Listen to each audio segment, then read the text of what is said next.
بٹی صاحب آپ کے پاس کیا اطلاع ہے؟ میرا سوال یہ کہ عمران خان ہر مشکل سے نکلتے آ رہے ہیں، عدالتی ریلیف ملے ان کو، سائفر پہ ریلیف مل گیا، عدت پہ ریلیف مل گیا، ان کی پاپولیرٹی کم نہیں ہوئی، وہ الیکشن کے اندر سگنیفیکنٹلی جیتا انہوں نے، لیکن کیا جنرل فیض کے معاملے سے وہ نکل پائیں گے باہر؟ کس حد تک جنرل فیض ان کے لیے ڈیمیجنگ ہو سکتے ہیں؟ کس حد تک جنرل فیض جس طرح فرمائی جا رہے ہیں اور گرفتاریاں ہوئی جا رہی ہیں، نیٹ ورک کھلی جا رہا ہے، ڈپٹی سپرنٹینڈنٹ اڈیالہ جیل اس کا بھی نیٹ ورک پورا پکڑا گیا، واٹس ایپ نیٹ ورک پکڑا جا رہا ہے، ریٹائرڈ بریگیڈیئر لیول کے لوگ پکڑے جا رہے ہیں، ایک تو کس حد تک اوپر لیول پہ آپ کو لگتا ہے مزید گرفتاریاں ہو سکتی ہیں؟ اور عمران خان کے لیے کیا جنرل فیض اب کی دفعہ بہت بڑا وائٹ ایلیفینٹ یا بہت بڑی لائبلٹی ثابت ہو سکتے ہیں؟ دیکھیے کامران بھائی، جیسا کہ سنا جا رہا ہے اور ابھی تک جیسے مصدق صاحب نے کہا کہ ابھی تک یعنی حتمی طور پر تو کوئی چیز سامنے نہیں آئی، جو سنا جا رہا ہے اس کے مطابق تو ایسا لگ رہا ہے کہ یہ ابھی جو کچھ آیا یہ بہت تھوڑا ہے، زیادہ تر ابھی سامنے نہیں آیا اور ابھی بہت ساری گرفتاریاں ہو سکتی ہیں۔ اور یہ دو چیزوں پہ بات ہو رہی ہے، ایک تو ہے کہ وہ جو ڈپٹی سپرنٹینڈنٹ ہیں محمد اکرم صاحب، جو صبح سے شام تک اڈیالہ جیل میں عمران خان صاحب کے ساتھ رہتے تھے، ان کے ساتھ ہی ڈپیوٹ تھے، اور ان کے بعد ان کے اسسٹنٹ ناظم شاہ، ڈپٹی سپرنٹینڈنٹ ظفر غوری اور اسسٹنٹ سپرنٹینڈنٹ بلال، اور 6-7 لوگوں سے اور بھی اڈیالہ جیل میں تفتیش ہو رہی ہے۔ اور مسئلہ کیا ہے کہ یعنی الزام کیا ہے؟ ابھی تک الزام ہے، ظاہر ہے کچھ چیز سامنے نہیں آئی، کہ خفیہ پیغام رسانی، خفیہ طور پر پیغام لے جانا اور پھر پیغام لانا، موبائل ٹیلی فون کی اگر سہولت، اور 3 بیرون ملک رابطے اور مختلف سہولتیں، اور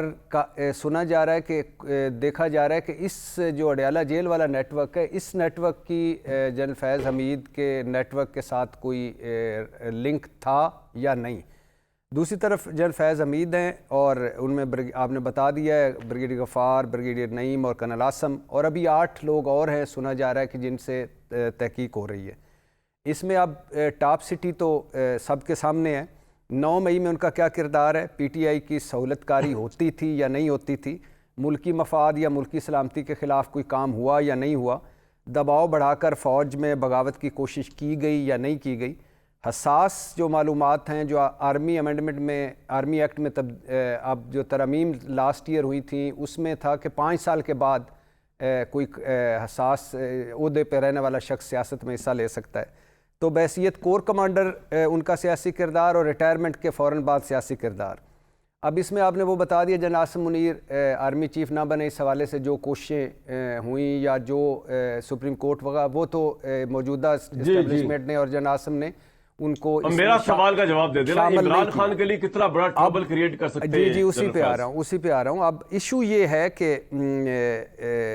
یعنی ایک تو اب اس میں ابھی تک جو بتایا جا رہا ہے وہ ہے کہ جنرل فیض کی مانیٹرنگ ہو رہی تھی، کچھ ان کے اپنوں نے معلومات دیں، ان کا ایک موبائل جو چوری ہوا تھا اس سے ملی جو چکوال سے، اور پاکستان تحریک انصاف کے دفتر سے جو چھاپا پڑا اس سے ملا، چکوال اسلام آباد کی رہائش گاہوں پہ چھاپے پڑے ہیں ابھی، اس سے کچھ ملا ہے، اور جنرل فیض اور باقی پکڑے جانے والوں کے جو موبائل فون ہیں اس سے کچھ ملا ہے۔ اب ایشو یہ ہے کہ اگر یہ سارا کچھ جو کچھ بتایا جا رہا ہے، اگر ان ساروں کی کڑیاں مل جاتی ہیں، اگر یہ سارے ثبوت ایسے ہی ہیں جیسے بتائے جا رہے ہیں کہ ثبوت ہیں، تو پھر تو ڈیفینیٹلی پاکستان تحریک انصاف پر بھی دباؤ پڑے گا، عمران خان صاحب پر بھی دباؤ پڑے گا، اور پھر یہ ہے کہ یہ ظاہر چیزیں ثابت کرنا ہے، اور 2-3 چیزیں ہیں کہ جن سوالوں کے جواب ابھی تک نہیں ملے۔ ایک تو کہ اسٹاپ سٹی وہ جو تھا اس میں 5 سال کے بعد 5 سال کی خاموشی کیوں، اور موجودہ اسٹیبلشمنٹ 2 سال سے آئی ہوئی اور یہ خاموشی کیوں، اور اس تاثر کو بھی زائل کرنا ہے کہ موجودہ اسٹیبلشمنٹ جنرل فیض حمید کے خلاف ہے، اس وجہ سے یہ ہو رہا ہے، اور اڈیالہ جیل نیٹ ورک اور جنرل فیض حمید نیٹ ورک کے درمیان لنک جو ہے وہ بھی، اور یہ ثابت کرنا ہے کہ یہ جو کچھ بھی ہو رہا تھا یہ غیر آئینی، غیر قانونی یا آرمی ایکٹ کے حوالے سے خلاف ہو رہا تھا۔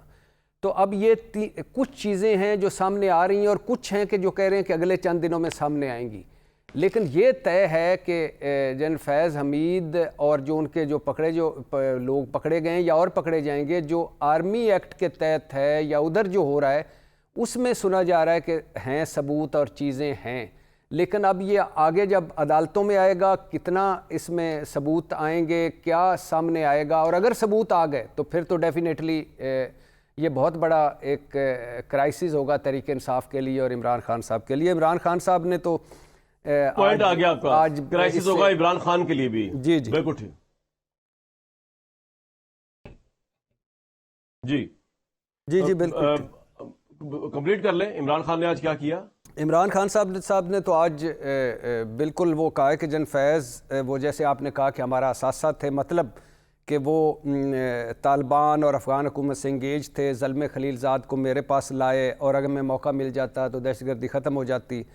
اور فوج اگر ان سے تفتیش کر رہی ہے تو یہ ان کا اندرونی معاملہ ہے, مجھے اس سے کیا, ہاں احتساب ہو رہا ہے تو اچھی بات ہے, ان کے باقیوں کا بھی ہونا چاہیے. اور انہوں نے ایک بہت بڑا اور کہا ہے کہ جن فیض کو نواز شریف کے کہنے پر ہٹایا گیا تھا اور میری بڑی تلخ کلامی بھی ہوئی تھی اس وقت آرمی چیف کے ساتھ, اور ہمیں اس وقت بھی رپورٹیں ملتی تھیں کہ آج کے جو اسپیکر پنجاب اسمبلی ہے ملک احمد, یہ جن باجوہ کے پاس بیٹھے. اب مسئلہ یہ ہے کہ یہ بات جو ہے یہ بات بھٹی صاحب آپ جانتے ہیں اور میں بھی جانتا ہوں کہ اس بات میں وزن بہت کم ہے عمران خان کی اس بات میں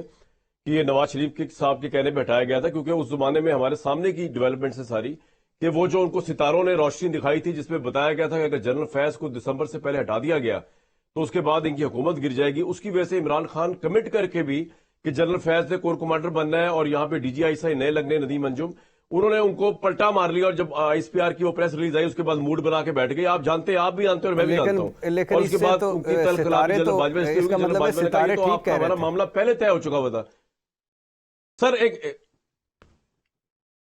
لیکن ہم تو بلیو نہیں کرتے, ہم تو اللہ تعالیٰ کی بات شاید اپنی محنت پہ بلیو کرتے. جو توہمات پرستی میں لوگ مبتلا ہے, میں کہتا ہوں اللہ کی طرف سے ان پہ 4 حرف ہو, کیونکہ نہ اسلام میں اس کی گنجائش ہے اور نہ کوئی لاجیکل اس کی کوئی گنجائش ہے. لیکن اس کے بعد میں آپ کو ایک اور بات بتانے لگا ہوں کہ جنرل فیض, یہ ویورز کو بتا رہا ہوں کہ جنرل فیض جس وقت شٹل کاک بن گئے اور عمران خان کی پوری کوشش تھی کہ ستاروں کی روشنی کے اندر جو خوابوں کو دکھایا گیا ہے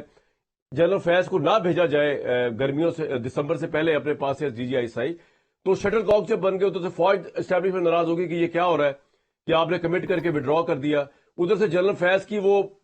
ریس سے ماری جا رہی تھی جس ریس کے اندر وہ آرمی چیف کی ریس میں انہوں نے دوڑنا تھا کیونکہ 1 سال کے لیے کو کور لیڈ کرنی تھی. تو معاملہ اس طرح ختم ہوا کہ جنرل فیض نے آفر کی جا کے عمران خان کو کہ اتنا میں کنٹروورشل ہو چکا ہوں فوج کی نگاہوں میں بھی اور آپ کی اس میں بھی کہ میں ریزائن کر دیتا ہوں. تو عمران خان کا جو پلاننگ تھی مبینہ طور پر وہ پھر شاید ڈیمیج ہو رہی تھی کہ اگر جنرل فیض استعفیٰ دے دیں گے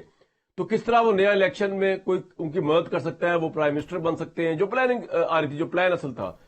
مبینہ پلان. عامر الیاس صاحب آپ کے پاس کیا خبر ہے سر؟ اور میرا سوال یہ ہے کہ بہت سی چیزوں کو ثابت کرنا پڑے گا, بھٹی صاحب کہہ رہے ہیں, لیکن کیا یہ بھی ثابت کرنا پڑے گا کہ 9 مئی کے واقعے میں جیسے خواجہ آصف فرما رہے ہیں کہ ملٹری تنصیبات میں حملہ کرنے کی پلاننگ اور لیڈ کیا اس کو جنرل فیض نے, تو یہ عمران خان کے نوٹس میں لا کے کولیبریشن کے ساتھ انڈرسٹینڈنگ کے ساتھ کیا گیا یا اپنے طور پہ کیا گیا؟ یہ تمام چیزیں بھی دیکھی جائیں گی عامر صاحب.